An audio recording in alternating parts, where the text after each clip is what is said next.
Hello, Keith Rucker here at VintageMachinery.org. Guys, today we're going to do a little odds and ends video again. Have stuff kind of starting to stack up over here. Need to work through it and get stuff put up where it needs to go.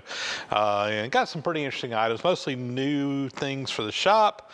A couple of updates on some things, an event coming up here pretty soon I'm going to tell you about. And anyway, let's get into it and show you what's new in the shop. So first item here comes from Brian Cole, who's a viewer of the channel, and he contacted me a couple of weeks ago after I had done the video on restoring the little 6-jaw chuck that was on my Monarch 10EE lathe that yeah, we're kind of beginning a restoration on, I guess you could say.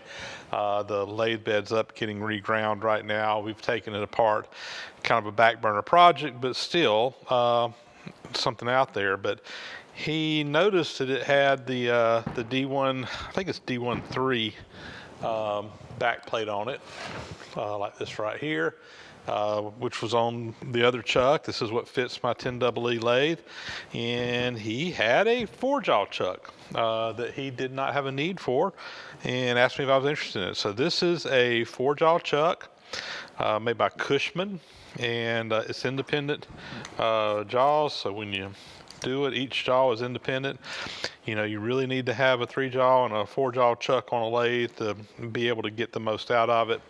Got a 6-jaw, which is kind of similar to a 3-jaw on it that came with it, but did not have the 4-jaw chuck. He was kind enough to give this to me. I paid for the shipping to have it come down. He did an excellent job shipping it up in a little wooden crate here. Had it all form fitted in there just great, made it just fine. And now we've got a nice chuck for the lathe. Probably at some point, we're going to take this apart and clean it up. It's really not in bad shape at all, but it does have just a little bit of surface rust on it in a couple places. So it might get a soaking in the Evapo-Rust tank just to be on the safe side and get it cleaned up. But all in all, I mean, we could stick it on there and use it right now if the lathe was ready to go. Cushman is a very high quality chuck brand, made in USA. Pretty sure it is. Yeah, right down there. So very nice to have that. That will be much needed for the shop. So Brian, thanks for sending that along. Greatly appreciate it. And we'll put it over in this pile of stuff for the 10EE and have it ready when we get done with that restoration. Up next here we have a machine handle that was sent to me by Carl White up in Kennesaw, Georgia. And this is a really neat little handle. So it's got a square shaft in there, shank in there, or for a square shank to fit up on. You could take this and crank your machine up and down. And it says on here, Monarch.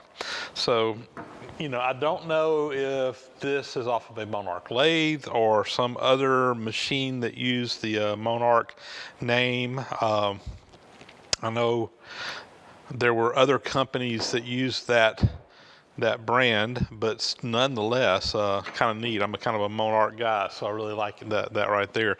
But regardless, it's just a really cool cast iron handle, and you know, we could probably use this over on the metal plane or anything else that has those square shank on it that needs adjustment. It was really common back in the day to have that where you could just take your handle on and off.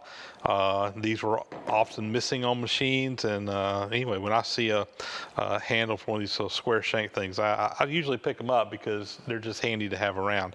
And this one's a little bit different. I like it. Really nice cast design. I like the handle there. You know, they went to a lot of effort to make a core for this casting to be able to have those holes in there and that hollow in there. It's just a beautiful piece. So Carl, thanks. We'll use it. I'll see if it fits the Monarch. If it does, I'll probably use it over there. I mean, not the Monarch, the metal planer, because that'll be a neat place to put it.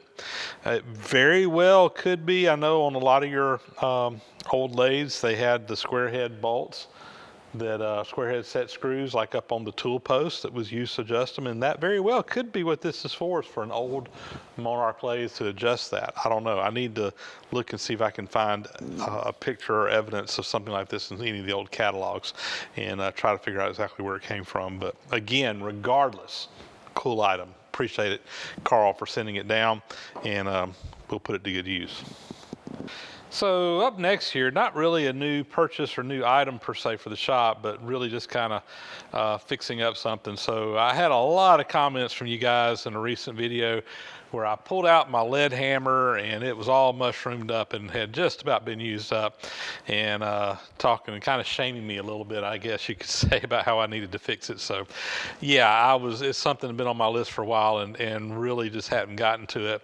And quite honestly, what prompted me is I had a viewer that contacted me that asked me if I would make him a lead hammer. He wanted one for his shop, and he had mentioned the comments in there about how people were asking about them, etc. So I just thought I would show this. So I have two of them that I kind of keep over on my shelf, and grab one when I need it.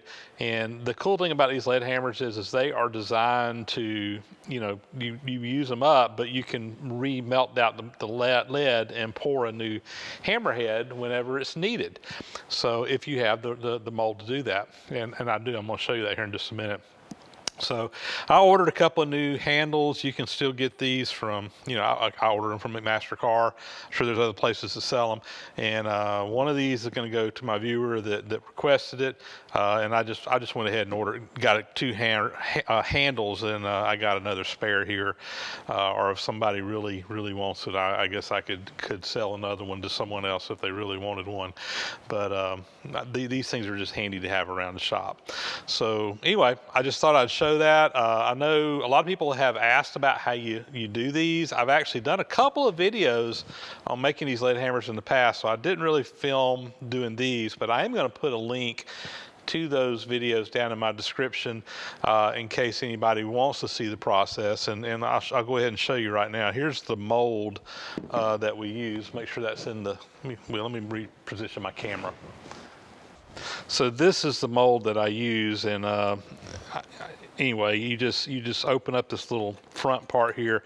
It's kind of clamshelled, and you got the mold in there. And basically, you just take your hammer head or your handle, and you put it in there. You clamp this thing closed. It's not going to close because it fits the mold just right. I could probably cram it closed, but you put your handle in there, you tighten up this little screw on it, and then you fill your ladle up with lead, and you just kind of tilt the head up. The lead goes into the hole. When the lead got a little place for air to come out here, whenever the lead kind of hits it up there on the top, you just kind of let it cool for a minute, let it set up, and then just let it sit in the mold until it cools, and undo the clamp, and you just kind of knock the mold off, and you got a new hammer. It's pretty simple and straightforward, and you can of course take your old lead and just melt it down and reuse it from time to time, or freshen it up. A lot of times you'll lose the lead, so you kind of have to add a little bit more to it. But I thought I'd just show that real quick because there were some comments and some interest on that, and so we got new hammer heads on our lead hammers. I generally have to do this about once a year or two or something like that to kind of keep them freshened up, and it's a pretty straightforward process and nice to have it. I've actually got another mold that's a little bit smaller than this one. So this one I think is a 5-pound mold. I think I got a 3-pound mold too. It uses a different different hammer handle than this one, but same general process. And I can do either the 3-pound or 5-pounders. The 5-pound is my favorite. I've got a 3-pounder over there. I hardly ever use it. I always go grab one of these. These molds, they're still available. You can still buy them. McMaster-Carr has them. I'm sure other places do. If you see one at a sale somewhere, if you're at a swap meet or something like that, and you see one, at least you now know what it looks like. They're handy to have, and this is a very handy tool to have in the shop because you're always needing to hammer on something without denting it and messing it up. And of course, the lead will deform before the steel or cast iron that you're hammering on will, so you really don't damage what you're hammering on, but you can hit it with a pretty good force and kind of a dead blow hammer. It really takes a good shock. I really like them and use them a lot in my shop. So anyway, thought we'd share that. I sent another batch of dial indicators up to my friend Mark Rotowski at MR Tool Repair. do this periodically. I'm always picking up these indicators at swap meets and whatever, and I know that Mark can do pretty much miracles on these things. So a lot of times when I see one that looks like it's in, you know, if it's totally trashed, I'm going to leave it. But if it's just like a crystal's messed up on it, or it's a little sticky, doesn't want to move around too well, but kind of you can tell it kind of works, it's a good candidate to have it refurbished. And I'll just send these up to Mark, and he goes through them, takes them apart, cleans them, puts new crystals in them, and what have you. Very reasonably priced to refurbish an old indicator, and I've done this with quite a few of them. So these are some of my latest batch that I just sent up to him. I had a couple of Starretts, got some Federals in here, and anyway, just had him refurbish some more. So you guys are always asking. I get a lot of emails and questions on how to get in touch with Mark. Here's his business card. Best thing to do is just contact him by email, mrtool2010, mrtool2010 at hotmail.com. And you can kind of maybe send him a picture of what you got. And a lot of times he can give you an estimate, until he gets into it and sees what needs to be done. Obviously, you can't tell exactly how much something's going to cost, but he probably, in most cases, has a pretty good idea of what it'll take to get something fixed and back up and going. Highly recommend his services. I have used him on many, many things in my shop, and he's about the most reasonably priced tool repair guy out there that I've come across so far, and just does an outstanding job. So I don't get anything out of this. Mark charges me just like he does everybody else, but I'm a satisfied customer, and he does a great job. And I know a lot of folks need this kind of service. If you need tools calibrated, not just indicators, he works on just about any kind of machine tool, measuring tool, whatever. Just contact him if you got a question on something. He can take care of refurbishment. He can take care of calibrations, all that kind of good stuff. So anyway, MR Tool Repair, mrtool2010 at hotmail.com.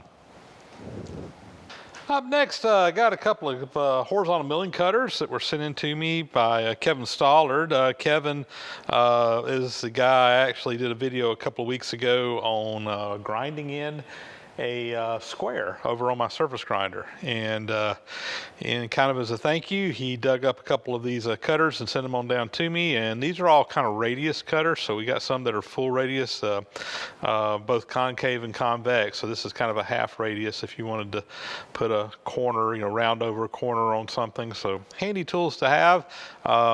I don't have as many of this type of style stuff as I do just like for cutting keyways and so forth. So nice to have these in the inventory, again, if you ever need them. So Kevin, thanks for sending those along. I think these were some duplicate stuff, some stuff that was duplicate to him. So he was more than willing to share them with me, and we will add them to the collection, and they will probably get used at some point in time. You see me using it over on my horizontal milling machine. So again, thanks, Kevin. So this past week, I found myself down in Florida for work, and it just so happened, maybe it was a little bit of a contriving on my part to make sure that it coincided, but they were also having the Florida Flywheelers November swap meet and tractor show down there going on near Avon Park this past week on Wednesday, I think it was. Show actually ran from Wednesday through Saturday, but I was down there in the area for work and took a day off and went out and spent the day at the Flywheelers swap meet and show, and had a really good time. Met up with my friend Jim Bollinger over at Do Right Fabrication. He brought down his little ATV, little buggy to ride around in, and we went around and did some shopping, looking at all the vendors that had stuff for sale. Also got to go over and see the Case steam engine that both him and myself worked on, helped them work on getting the clutch repaired on. We did a couple of videos on that.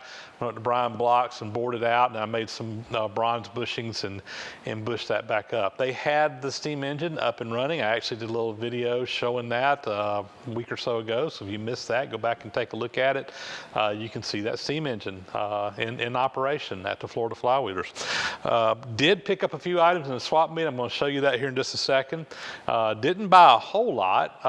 I think the crowd was off just a little bit. Probably still people not quite back out and going with COVID, but in the grand scheme of things, it was still a pretty good crowd there as far as vendors and people. And I imagine that over the weekend, the numbers were probably much higher for both vendors as well as attendees.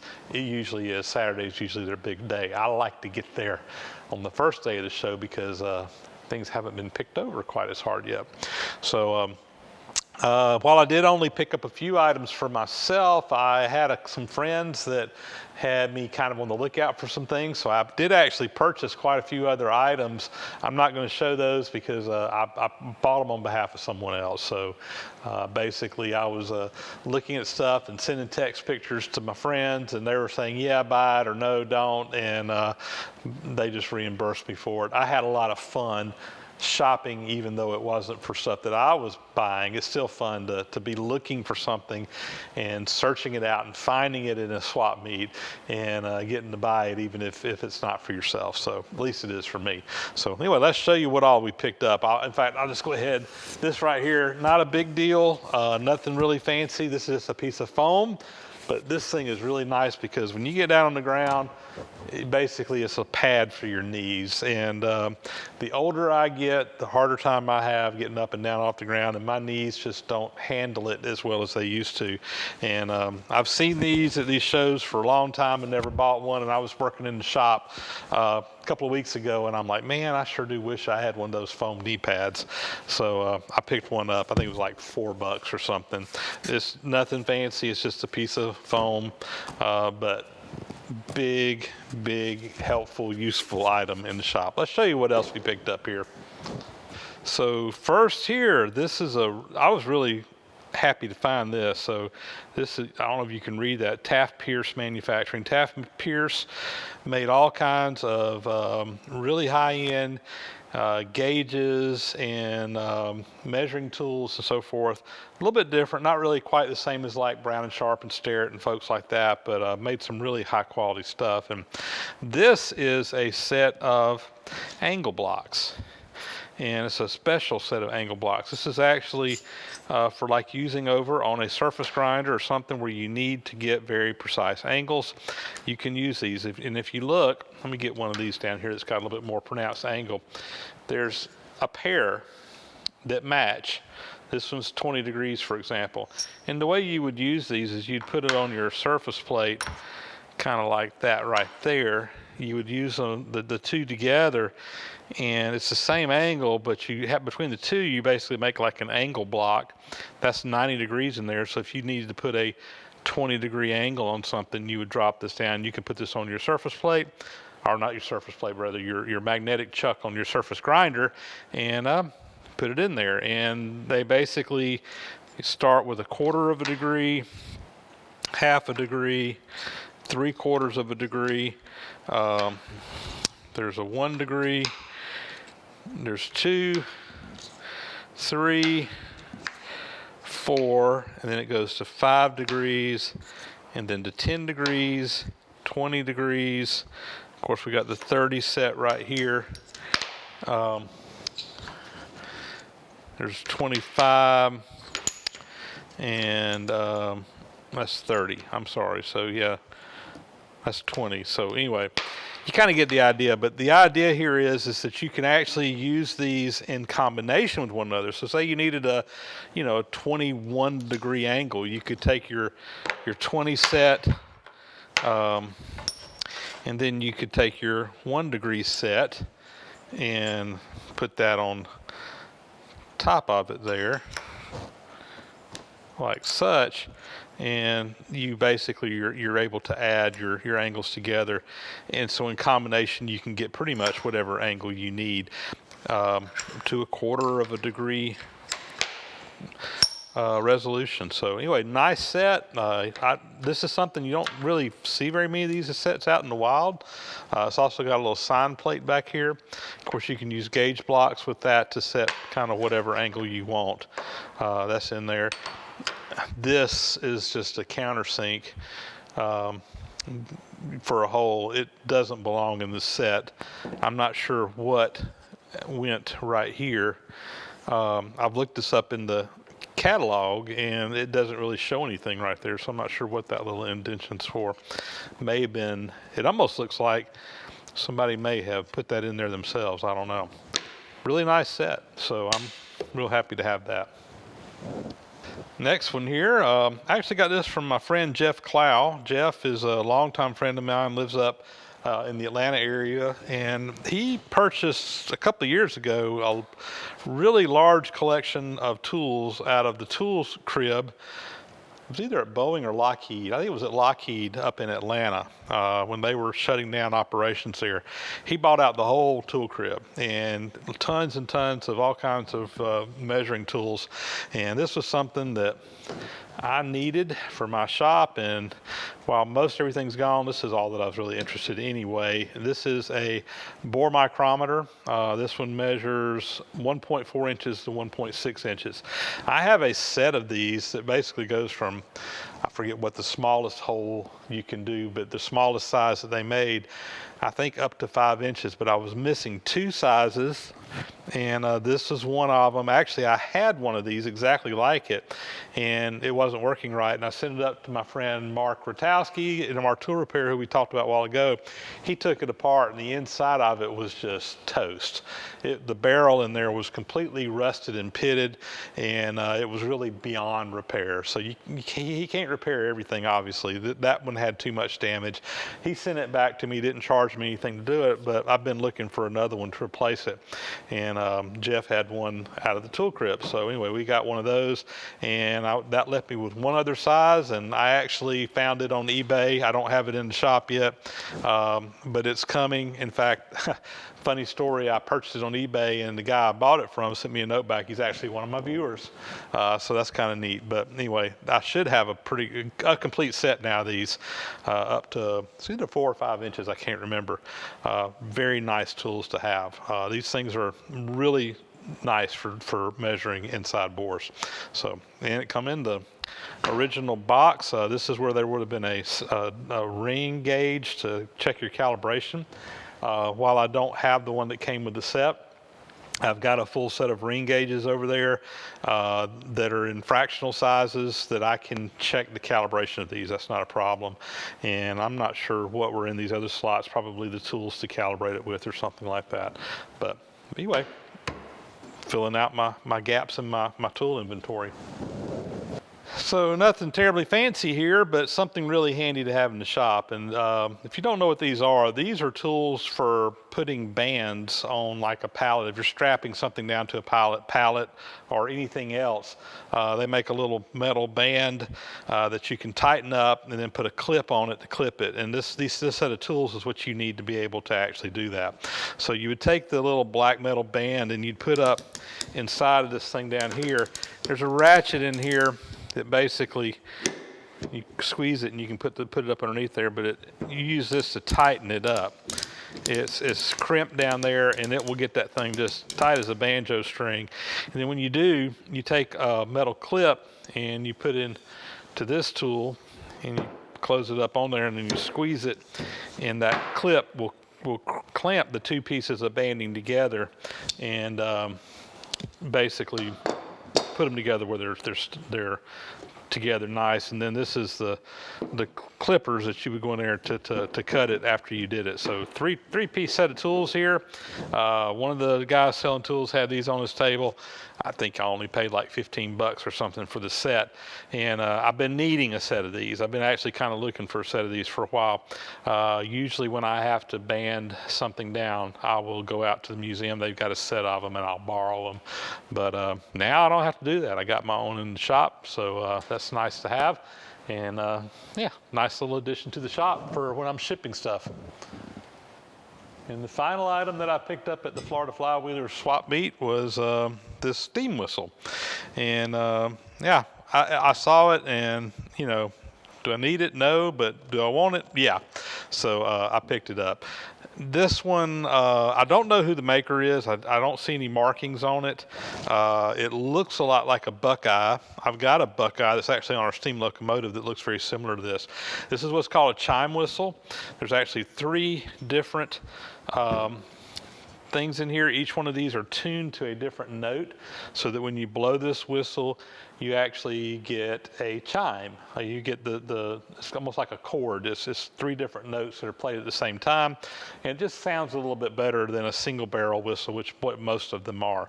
Now, it's got a few issues. I knew that when I got it. The lever's gone off of this that you would pull. There's some guys out there that make reproductions of those. You know, I could probably make a pattern and have them cast. I'll probably just order one though, because it's easier and probably cost me less than having to do it all myself. Also, there's a valve in here, spring-loaded valve, and it's not closing all the way. And I've actually been into it. I think it just needs to have a little bit longer spring in there because the spring's not completely pushing the valve shut. And somebody has wrenched on this with a pair of pliers. I can't even get a wrench on it anymore. I had to get a pair of pliers to take it apart because a wrench just wouldn't fit. I'll probably end up making a new nut for this as well. And I did hook it up to some air just to try it. And I got some tuning that needs to be done to it. It's not really ready to blow right now. But it's definitely a whistle that with a little bit of work, I think we can make it usable. And what am I going to do with it? I don't know. I'll probably put it over here.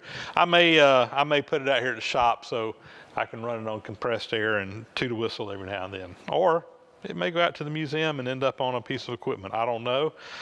Or maybe one day I'll get a steam engine myself and put this on there. I don't know. I just like it. So I saw it for sale. It was a little bit pricey. I mean, it was actually very fairly priced for what it is, but still a little bit higher value thing than what I'd normally pick up. But I thought it was cool, so I brought it home with me. This will probably end up being a video down the road as we go in here and do some work to get this thing fixed up. And I got another whistle that I need to do some work on as well, so maybe we'll do a couple of whistle videos coming up soon. Well, that was pretty much it for the Florida Flywheelers. I had a great time out there and got to see a lot of friends. I actually ran into quite a few of my viewers down there, just kind of randomly. Always fun for that to happen. I guess at an event like that, there's a lot of like-minded people there. So a lot of people who go to that event probably are watching videos like this. So anyway, enjoyed meeting you guys that I ran into, and just a lot of fun by all. And Florida Flywheelers, they have 3 of those events a year. One is in November, one's in January, one's in February. I probably won't make it to the January meet this year, just because of conflicts and what have you. I am hoping, and my plan is to try to go to the February meet, which is usually the biggest one that they have all year and have the biggest turnout and the most vendors and everything there. So hopefully my scheduling calendar at work will not prevent me from going down there this year, and I do fully intend to be down there for that unless something gets in my way. Speaking of the events, another thing I want to mention real quickly, because everybody always asks about our museum here in Tifton, the Georgia Museum of Agriculture, and I always like to know when we're having special events out there, because those are really good days to come if you really want to see a lot of things. And we've got something coming up very quickly on November 20th, or the Saturday before Thanksgiving. They're going to have a cane grinding event. Where they're going to be grinding cane. You've seen me restore a couple of these sugar cane mills, and they're going to be actually running one out there that day, grinding cane, boiling it down, making syrup. But in addition to that, they're going to have pretty much all their steam operations going. So of course, the locomotive, the train runs pretty much every Saturday, or most Saturdays out of the year anyway. But they will also have the steam-powered sawmill going, as well as the steam-powered cotton gin. Right now, the intention is to run both the sawmill and the cotton gin on that day. I will say that if we're not able to get enough volunteers that are qualified to run it, we may only have to run one or the other. But the intention right now is that we're going to run both of those things. So the cotton gin in particular is only ran a couple of times a year. And this may be the only time, in fact, this probably is the only time left this year that the cotton gin will be ran. So that is something that if you really want to see it, you need to come down and see it. The sawmill we run periodically throughout the year at different special events, but the cotton gin is pretty much just once or twice a year is all they run it, and this is it. So if you're in the area or want to make a trip down, highly recommend it. It'd be a great weekend to come out and really get to see a lot of things going on at the Georgia Museum of Agriculture. And I do plan to be out there. I will be probably running one of the steam engines, probably either at the sawmill or cotton gin, probably at the sawmill, although it just depends on how things line up. They'll let me know in a week or so. But would love to see you folks. If you're in the area, come on out. We'd love to see you and get a chance to see some cool stuff at the Georgia Museum of Agriculture. And guys, with that, that is going to be a wrap. As always, thank you so much for watching. Leave those comments down below. Hit that like button. That really helps out my videos and my analytics over on YouTube. And hit that bell icon up there too to get notifications when new videos are posted. And with that, thanks for watching. We'll catch you on the next video.